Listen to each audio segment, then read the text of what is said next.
Good evening, Mr. Secretary General. Thank you very much for joining on this Great pleasure Doordarshan to be interview. with you today.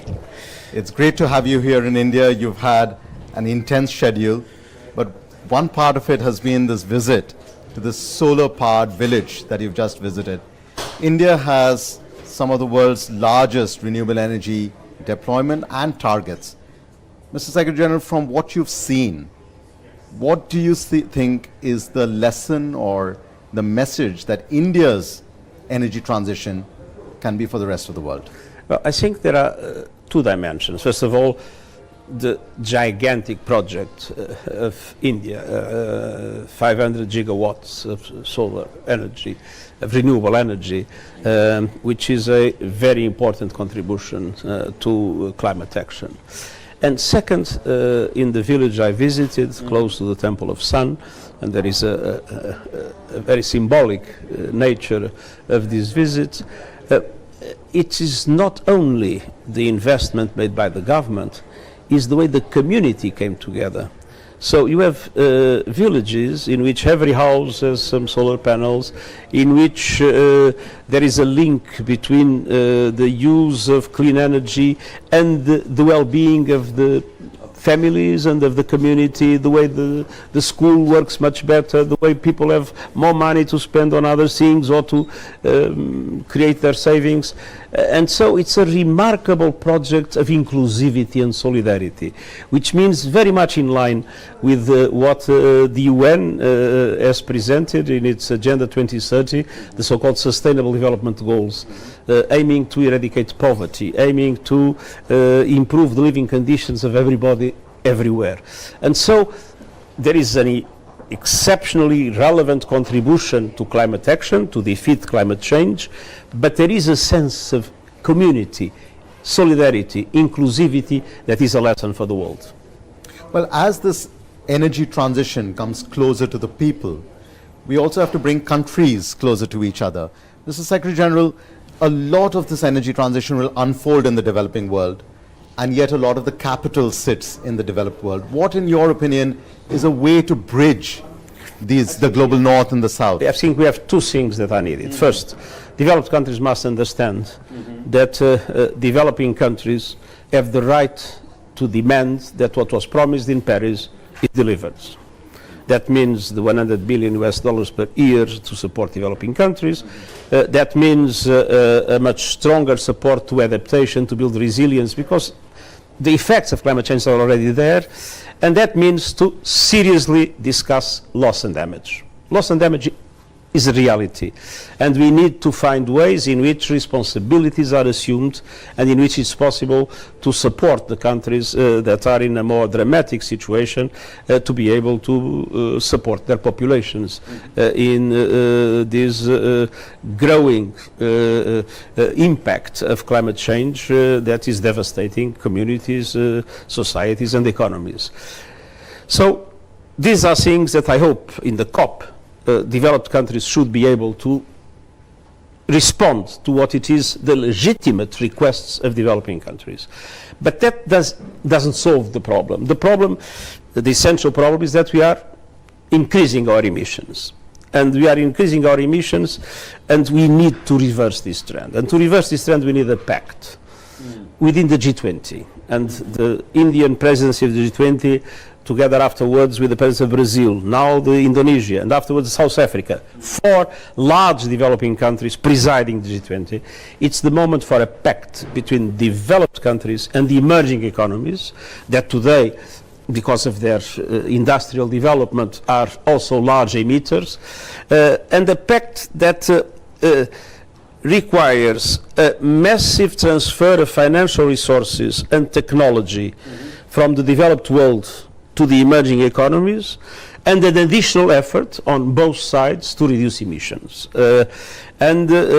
Without this pact, we can come to a very, I would say, to a deadlock in which developed countries say, well, we are now reducing our emissions because obviously their economies are more service economies, they have deindustrialized, and tell the emerging economies, now is your time to reduce emissions, because by nature, where China represents today a large volume of emissions. But obviously, emerging economies cannot reduce their emissions if they have not this massive support, because they have economic structures that are different, much more based on industry, with energy traditions that are much more linked to fossil fuels. So they need this massive support to accelerate the transition and to reduce emissions. This pact, the understanding that both developed countries and the emerging economies can only do it if they do it together, and if they share their resources, their technologies, their capacities, this pact is essential. And this was a central question I discussed today with Prime Minister Modi. How do we decarbonize without deindustrializing by building this bridge? But then coming to Prime Minister Modi, launching a major national and global mission, a mission called LIFE.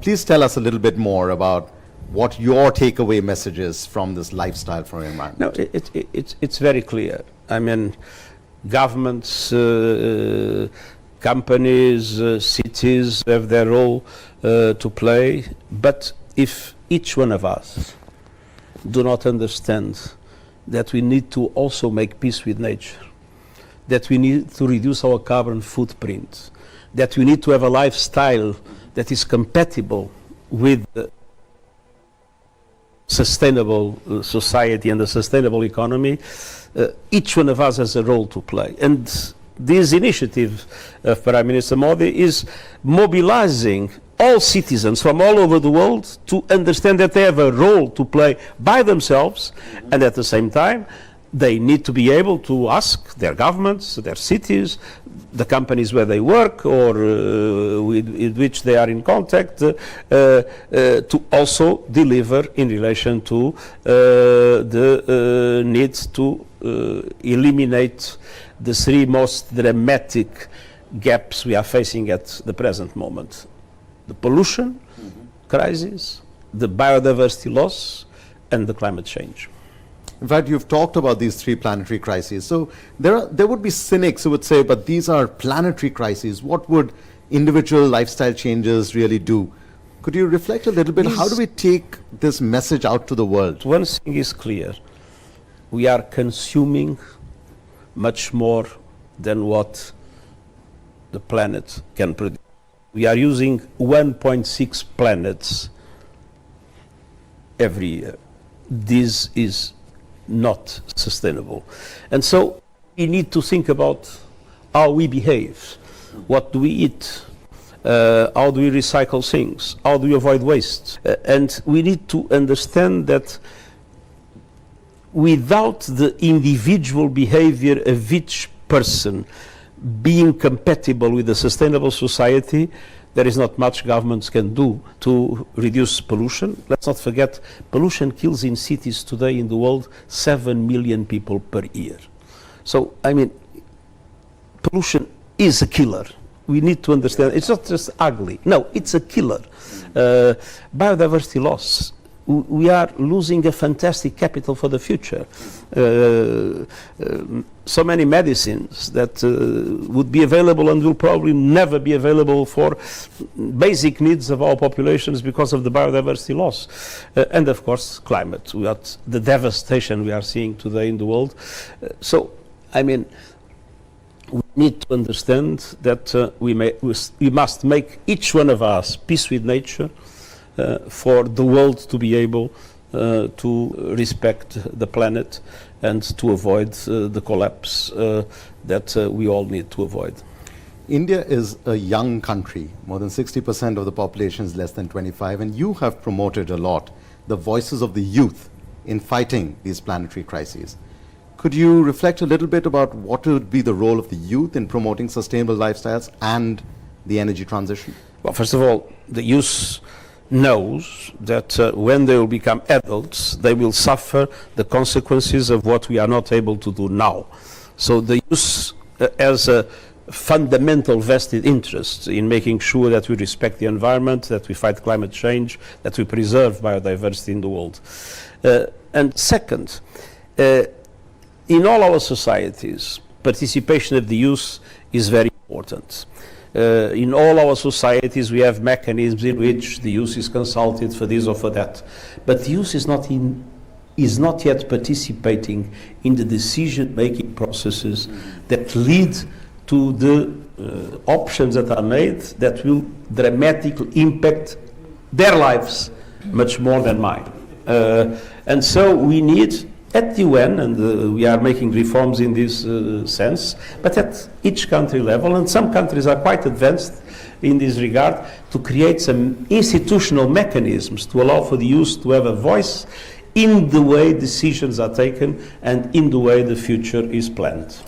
Mr. Antonio Guterres, Secretary General of the United Nations, thank you very much. It was an enormous pleasure to be with you.